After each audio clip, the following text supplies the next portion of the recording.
bruh, bruh, bruh. It's rubbish attempt at creating effectual acronym Tuesday.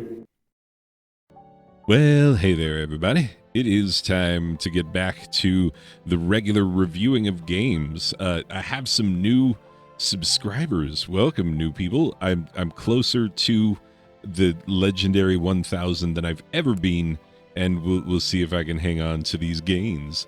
Yeah, there's going to be winter Steam sale before too long. I do a lot of content for that.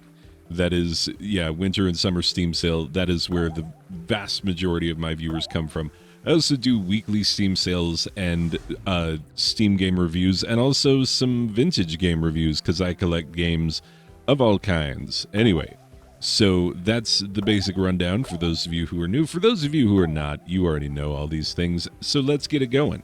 It has been a while, ladies and gentlemen, since I last played a skiing or snowboarding game that I was actually like impressed by or had any like tremendous amount of fun with.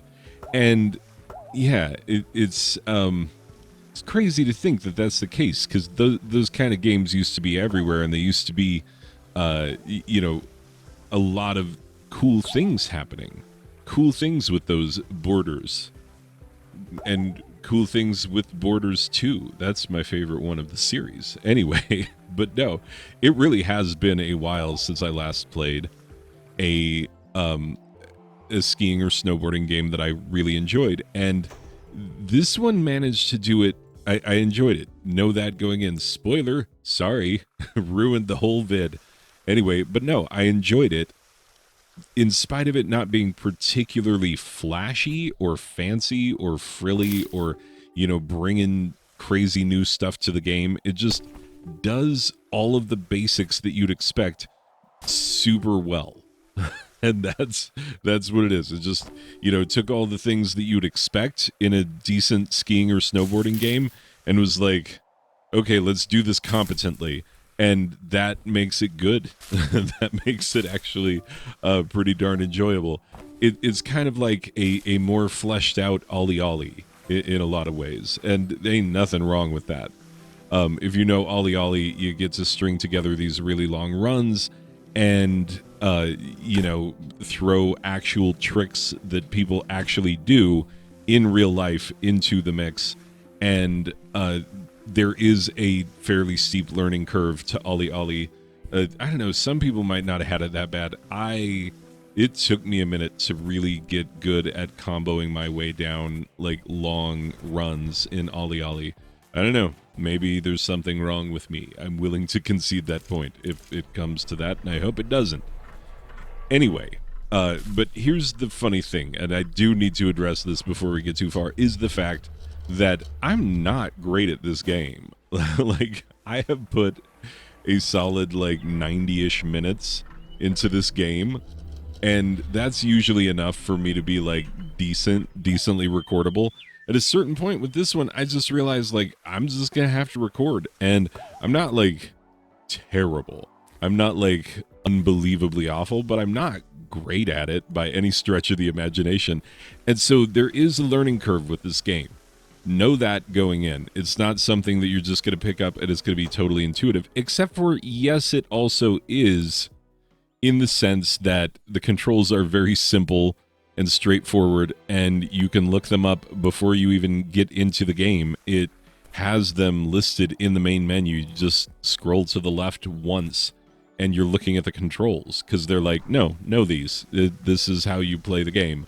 And then if you scroll to the right, then you go to whichever mountain you choose.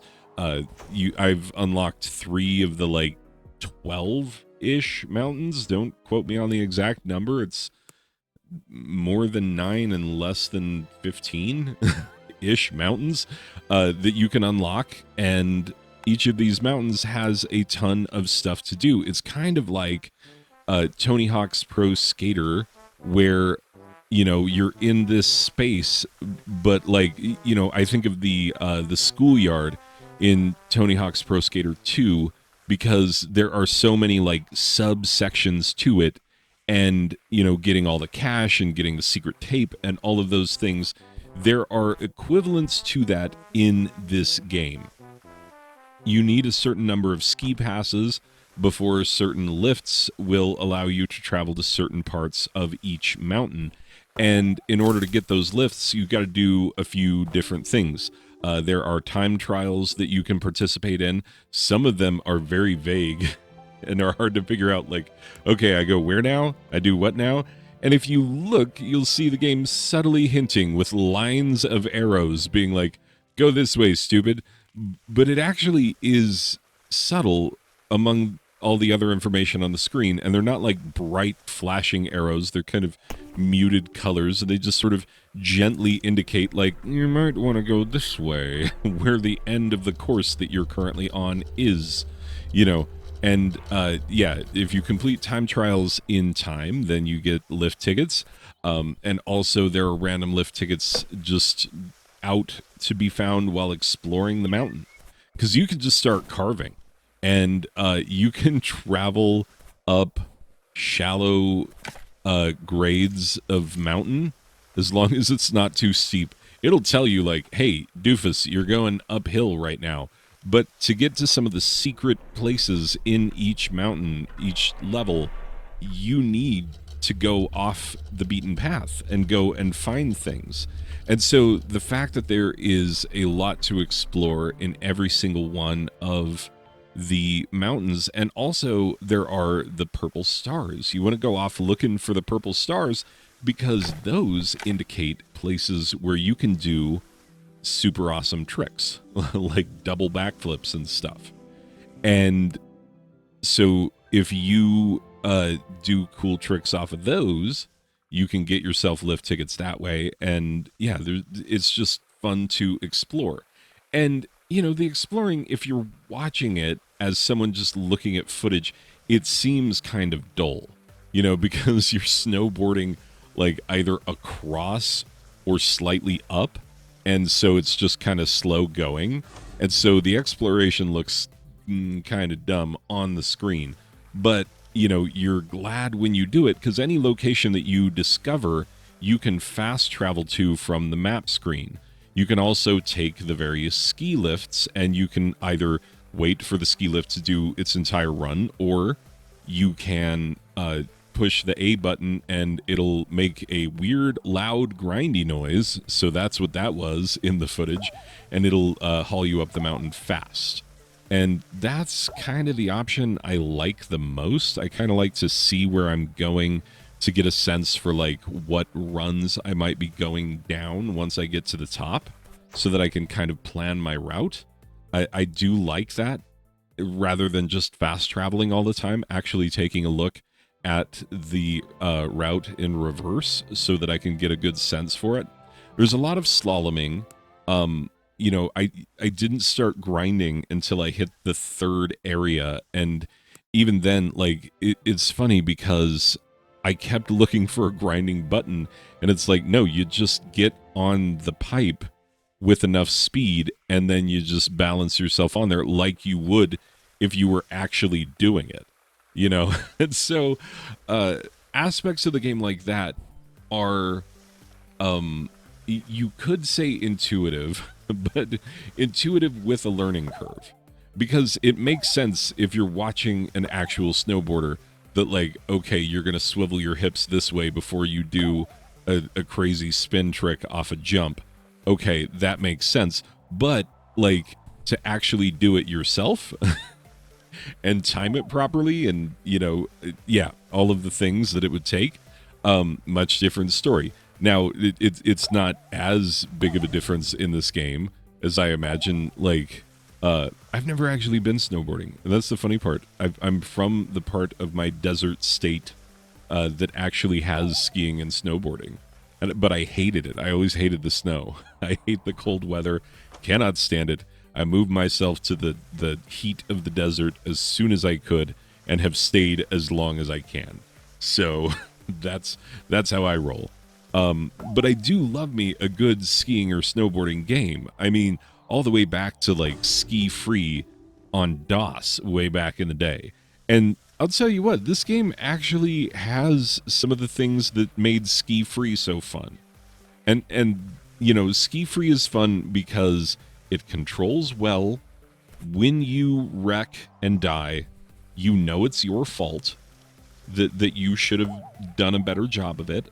And there's a lot of like crazy hazards. In Ski Free, you've got Yetis and whatnot. In this game, you've got areas where there are boulders falling and where avalanches are coming after you. It's a whole thing. And you just got to learn to stay ahead of the hazards and, ski your lane or snowboard your lane. I chose snowboard because it seems cooler. Everybody thinks so. I've been skiing. I have not been snowboarding, and so it does still seem cooler because when you're on skis and someone zips past you on a snowboard and does something cool, or even does something moderately non-impressive, it's still like, man, they're so much cooler than me. Anyway, so yeah, I'd choose for this to be a snowboarding game, but it can also be a skiing game if you wish. And there is that learning curve, but there is also a simplicity of approach and a use of classical skiing / snowboarding game tropes that, like, it's just a really good version of a simple thing. And there's nothing wrong with that. There's absolutely nothing wrong with that whatsoever. And so, yeah, I really enjoyed this game. And I think if I was even better at it, which would take more time, I would enjoy it even more. So, yeah, I'm going to put a solid recommend on this. Does that surprise you? Final score-wise, I'm going an 8 out of a possible 10 Yetis from Ski Free. You got to steer clear of them Yetis, as everyone knows when you go skiing. You just Yetis all over the place, and if you don't mind your business, you're going to get Yetied, as we all do from time to time. Anyway, people, thanks for being here for this one. I will see you in the next one. Okay, bye.